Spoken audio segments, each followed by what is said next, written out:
नाज़रीन, दादू में कैन शाह खां आयल बोद मुतासिर दरबदरी वारी ज़िंदगी गुज़ारण ते मजबूर आहिनि। इंतज़ामिया तरफ़ां मिलंदड़ खाधो गैर मयारी हुजण करे बोद मुतासिर मुख़्तलिफ़ बीमारियुनि में विकोड़जी विया। उन हवाले सां दादू खां पेश आहे SS न्यूज़ जे रिपोर्टर अकील लाखो जी हीअ रिपोर्ट। आज इन वक्त असीं दादू जे बाईपास वटि मौजूद आहियूं, जिथे 200 खां वधीक खानदान जेके आहिनि बोड मुतासिर कैन शाह खां जेके आयल आहिनि उहे दरपदरी वारी ज़िंदगी ते गुज़ारनि पिया। ज़िले इंतज़ामिया तरफ़ां हिननि खे जेको पकल खाधो आहे उहो बि मुहैया न पियो कयो वञे।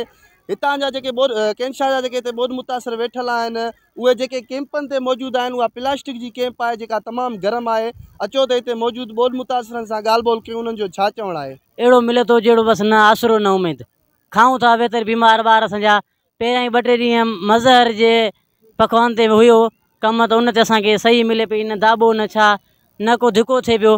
हिते वञूं था जिथे किथे धिका दाॿा मानी इहा मिले थी दाल जेका खटी जेका खाई असां उल्टी था कयूं, पर असां हाणे खाऊं कोन था। असांजो मसालो इहो आहे, पहिरियों जेको खाधो ॾींदो सही ॾिसी, हाणे अचे थो खाधो अहिड़ो जो 3 ॾींहं मानी खे 3 ॾींहं थी वञनि था, उहा मोकिलनि था दाल खटी मोकिलनि था। ना असांखे राशन ॾिए थो, ना असांखे टेट ॾिए थो, ना असांखे वेहण जी का शइ ॾिए थो। फर्श ते असांजा बचा पिया आहिनि। खाधो मिलियो आहे, ना असांखे राशन मिलियो आहे, ना असांजा बचड़ा हेठि ज़मीन ते मकोड़ा खाई था वञनि। असां परे खां लुड़ी आया आहियूं, हिते असांजी मालकी न ठही आहे। असांजा बचड़नि खे लटो कपिड़ो कोन्हे को, असां औरतुनि खे लटो कपिड़ो कोन्हे को। चांवर परोतो चांवर कोसा करे असांखे ॾियनि था, असांजा बच्चा बुख मरनि था। घुमरा उल्टी हिकिड़ो पड़ो बबर हिते मरी वियो आहे, घुमर उल्टी।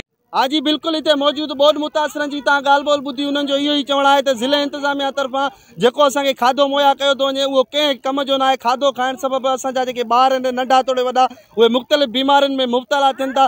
ज़िले इंतज़ामिया तरफ़ां कुझु ॾींहं लाइ असांखे बहितरीनु खाधो मुहैया कयो वियो, उन बाद ॿीहर असांखे जेको खाधो ॾिनो वियो आहे उहो खाधो कंहिं कम जो न आहे। हिननि ज़िले इंतज़ामिया खां मुतालबो कयो आहे त असांखे सुठो खाधो मुहैया कयो वञे। कैमरा टीम सां गॾु अकील लाखो, SS न्यूज़ दादू।